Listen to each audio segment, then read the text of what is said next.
Assalamualaikum warahmatullahi wabarakatuh. Bagaimana kabar kalian pada pagi hari ini? Diharapkan kalian selalu diberikan kesehatan oleh Allah Subhanahu wa taala. Pertemuan kali ini kita akan membahas pelajaran keempat, yaitu ayo membayar zakat. Namun terlebih dahulu mari kita berdoa dengan harapan tambah ilmu kita serta diberikan pemahaman yang baik. Bismillahirrahmanirrahim. Raditu billahi rabba wa bil islami dina wa bi Muhammadin nabiyyan wa rasula. Rabbi zidni ilma warzuqni fahma. Amin ya rabbal alamin. Setelah kalian menyimak video ini, diharapkan kalian bisa memahami hikmah zakat, infak, dan sedekah sebagai implementasi rukun Islam, serta bisa menunjukkan hikmah zakat, infak, dan sedekah sebagai implementasi rukun Islam. Namun, yang kita pelajari pada pagi hari ini adalah mengenai zakat. Sebelum kita memasuki materi, ada baiknya kita mengingat rukun Islam. Ada berapa? Ada 5. Yang pertama adalah syahadat, 2 salat, 3 zakat, 4 puasa, 5 haji bagi yang mampu. Namun kali ini kita akan bahas satu rukun Islam, yaitu mengenai zakat. Pengertian zakat secara bahasa artinya adalah tumbuh, bertambah, juga bisa diartikan bersih, berkah, dan suci. Namun secara istilah artinya zakat ialah mengeluarkan sebagian dari harta tertentu yang telah mencapai batas tertentu kepada orang yang berhak menerimanya. Bagaimana hukum zakat? Dalam surat Al-Baqarah diterangkan ayat 43 yang artinya, dan dirikanlah salat, tunaikanlah zakat, dan rukuklah beserta orang-orang yang rukuk. Dalam surat ini kita sebagai umat Islam diwajibkan untuk membayar zakat.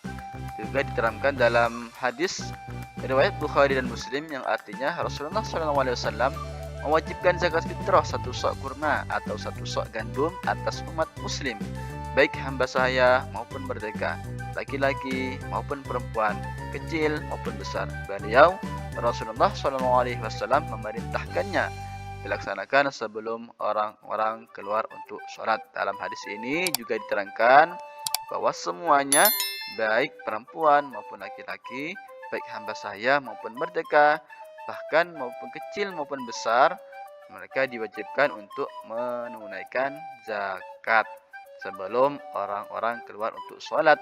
Maksud sholat di sini adalah sholat Idul Fitri. Macam 6 zakat ada berapa? Yang pertama adalah zakat fitrah, yang kedua adalah zakat mal.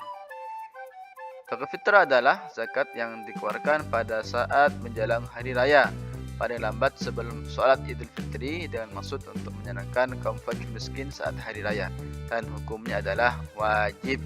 Jadi yang paling sunnah dikeluarkan adalah sebelum dilaksanakan sholat Idul Fitri. Lalu bagaimana bagi mereka yang menunaikan zakat lebih dari sholat Idul Fitri? Maka hukumnya haram, dan itu tidak dihitung sebagai zakat, namun dihitung sebagai sedekah. Berapakah jumlah zakat yang harus ditunaikan? Rasulullah SAW mewajibkan zakat fitrah 1 sok kurma atau 1 sok gandum. Pada saat zaman Rasulullah, 1 sok kurma yang dibagikan adalah kurma dan gandum. 1 sok kalau dalam masuk negeri kita Indonesia itu sama dengan 3,5 liter atau 2,5 kg. Apa yang harus dibayarkan pada saat Rasulullah? Itu kurma dan gandum. Namun ulama menafsirkan ini sesuai makanan pokok di negara tersebut. Jika kita Indonesia, makanan kebutuhan pokok kita adalah nasi, ya, yang terbuat dari beras. Ada juga gandum, ada juga jagung, tepung, dan lain sebagainya. Kemudian syarat wajib zakat fitrah. Siapakah orang yang memenuhi syarat untuk wajib membayar zakat fitrah? Yang pertama adalah Islam.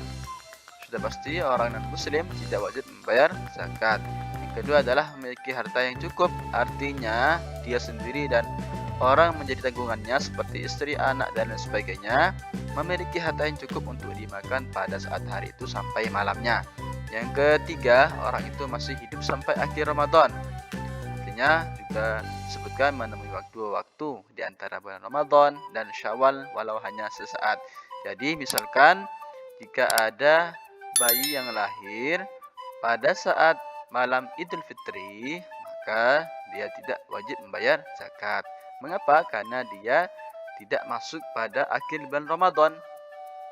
Juga sebaliknya, jika ada orang yang meninggal pada saat sebelum akhir Ramadan dan tidak masuk pada Idul Fitri, maka orang tersebut juga tidak diwajibkan untuk membayar zakat. Intinya, orang tersebut harus memenuhi 2 waktu di antara bulan Ramadan atau akhir Ramadan sampai masuknya Syawal atau takbiran walau hanya sesaat.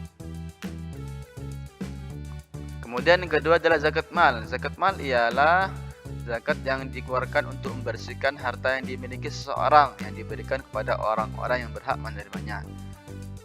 Apabila telah mencapai nisab. Apa nisab itu? Nisab adalah lamanya waktu suatu harta menjadi milik seseorang dalam jumlah tertentu. Apa saja jenis zakat mal? Yang pertama adalah peternakan seperti unta, domba, sapi. Yang kedua pertanian seperti kurma, padi, anggur. Yang ketiga adalah zakat perdagangan seperti mal, hotel, dan lain sebagainya. Yang keempat adalah zakat emas dan perak uang, emas, perhiasan. Yang kemudian kelima, zakat irgas atau harta terpendam seperti harta karun ya. Kemudian harta pusaka. Yang keenam, zakat profesi, yaitu bagi orang pekerja ya. Itu jenis-jenis zakat mal yang harus kalian ketahui.